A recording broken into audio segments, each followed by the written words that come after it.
Alden, of course, as a producer nitong film, meron ka bang hand sa pagpili kay Julia? Kasi parang, to be honest, when I first heard about this, I thought na parang, pasok ba? Parang, ano ba? Parang, kasi di ba, it just came out of nowhere, parang Alden Julia. Yes. Kasi, that's very interesting question, Sir Nelson. Kasi, I've worked with Direk Aileen. Parang this is Julia's first time. I know how Direk writes her stories. I know how she is when she writes.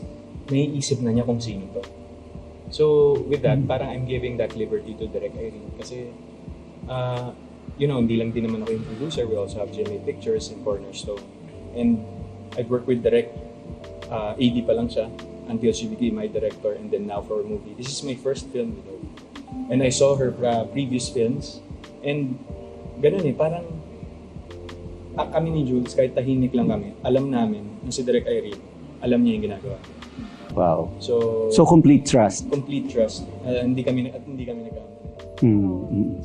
Julia, what made you say yes to this? Kasi di ba, syempre sugal yung mga collab, and syempre di ba yung team up ninyo ni Alden, sugal din yan. Hindi mo alam kung magiging okay kayo sa set, kasi di ba first time yung magkatrabaho. Actually, my first question po talaga, to be honest, bakit ako? Yun yung tanong ko sa kanya, seriously, bakit ako? Kasi sa lahat, ang daming artista babae, bakit ako?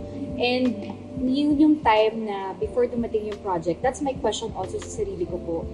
Ano bang gusto ko pang gawin? Ano pa bang kaya kong gawin? Kasi hindi talaga ako nagtatrust sa kaya kong gawin.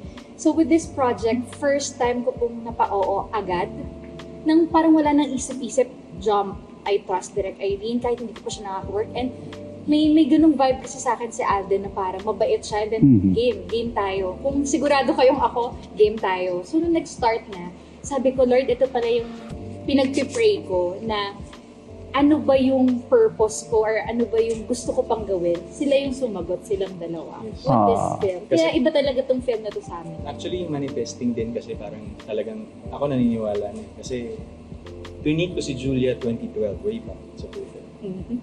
And without knowing na, by any chance, kung makakatrabaho ko siya at some point. Bakit mo siya yung tinwait? I think I was asked before sa isang press conference yata kung sino yung mga gusto kong maka-work of my age, although mas maganda ako kay Jules. So, but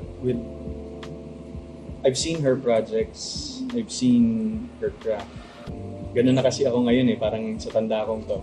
Parang doon ako tumitingin more over the image. Kasi parang, yung image naman kasi parang, syempre nasa showbiz tayo, we have certain may different brands. But when I look for like people that I want to work with, I want to look at their heart and their craft.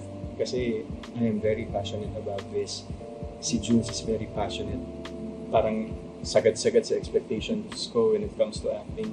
And Direk Irene, the whole team, parang it all fell into place easily. In God's perfect time. Yes.